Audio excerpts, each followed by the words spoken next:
So today we're diving into something that we all need a little more of, but don't always know how to build it, which is real self-esteem.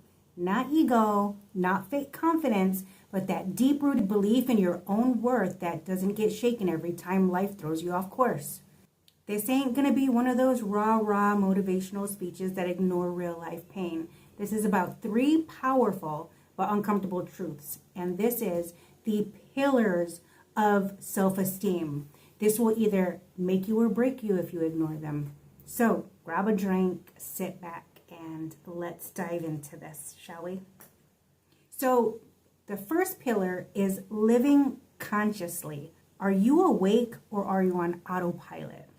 You ever catch yourself scrolling through your phone, driving home, or sitting at your job, and you realize you weren't even really there the whole entire time? Like your body showed up, but your mind clocked out hours ago? That's what it means to live unconsciously, when you're just going through the motions. Everybody knows a lot of us hate our jobs. A lot of people know that they're not being their best self in a relationship. They know they've been avoiding that creative dream and tough conversation, but instead of changing direction, we numb out. We let the days blur together and call it normal. The truth, there's a low level of anxiety that builds up when you're aware of your own self-betrayal. When deep down you're not aligned with your truth, you know it. Living consciously means showing up for your life like it matters. It means asking, am I present with the people that I care about? Am I connecting to my goals, or am I just running a routine that no longer fits who I am? The more you practice consciousness, the more joy and power you start to feel. And trust me, that's where real self-esteem begins. Pillar number 2 is self-acceptance. Loving the real you, not the perfect image that you've built in your own head or that you think you see in social media. Because a lot of that is makeup and playing pretend. So just remember to be your true self and see yourself for that.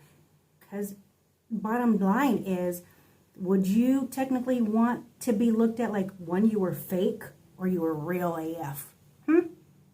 Same thing with your appearance. Oh, all right. So this one is going to sound easy, but it's one of the hardest things you can ever do. This is the whole topic of self-growth. Is self-acceptance. I'm talking about accepting the things about yourself that you usually want to hide. The stuff that you don't want to post on Instagram. Your awkward laugh, your stretch marks, your past mistakes. The fact that you procrastinate or aren't as far along in life as you thought you'd be by now. So we've been tricked into thinking self-love means always feeling beautiful or strong. But self-acceptance means this. I see exactly who I am today, and I'm still worthy of love. Even before the glow up, I am still worthy. That doesn't mean you stop growing. Nah. It means you stop lying to yourself about where you are. You can't lose weight if you pretend your eating habits are fine. Truth. You can't improve your communication if you deny your own emotional wall. You can't grow if you won't look at the soil that you're growing from. Self-acceptance is the bridge between who you are and who you're becoming. And without it, you'll keep chasing an illusion, hating yourself the whole way there. And now, pillar number 3 is one of my favorites. And this is self-responsibility. No more blame games. This last one is going to sting for a lot of you. But lean in because it's real.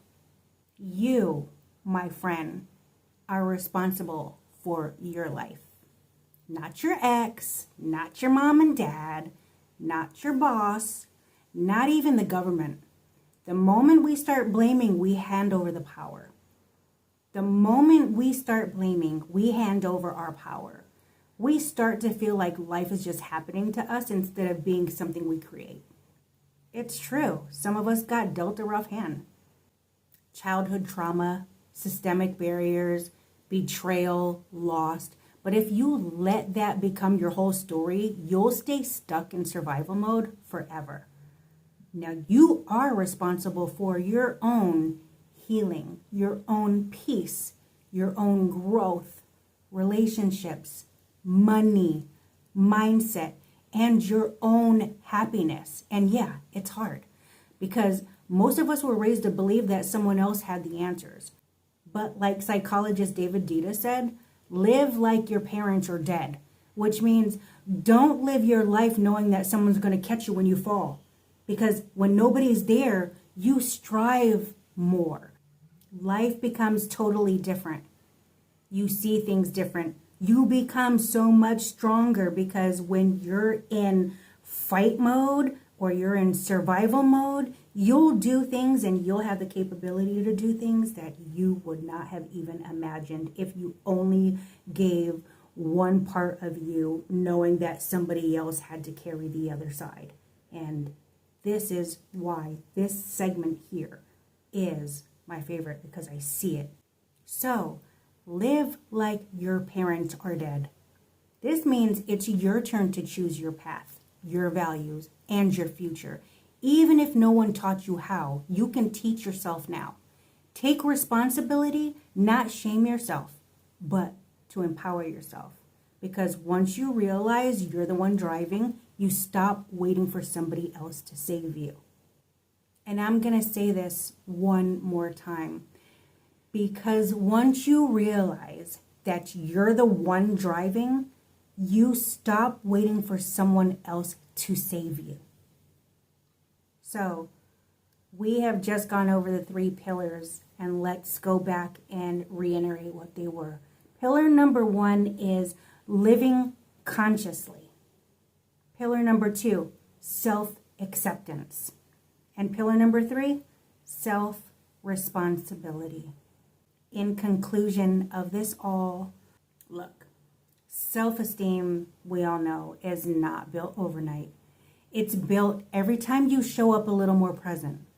Every time you accept yourself a little more fully. Every time you stop pointing fingers and take your power back. These pillars aren't meant to make you perfect. They're meant to help you feel whole. So if you're out there struggling with self-worth, just know this. You are not alone. You are not broken. You're just waking up to your power, and it takes time. Until next time, take care of your spirit, be gentle with your heart, and always keep it 100.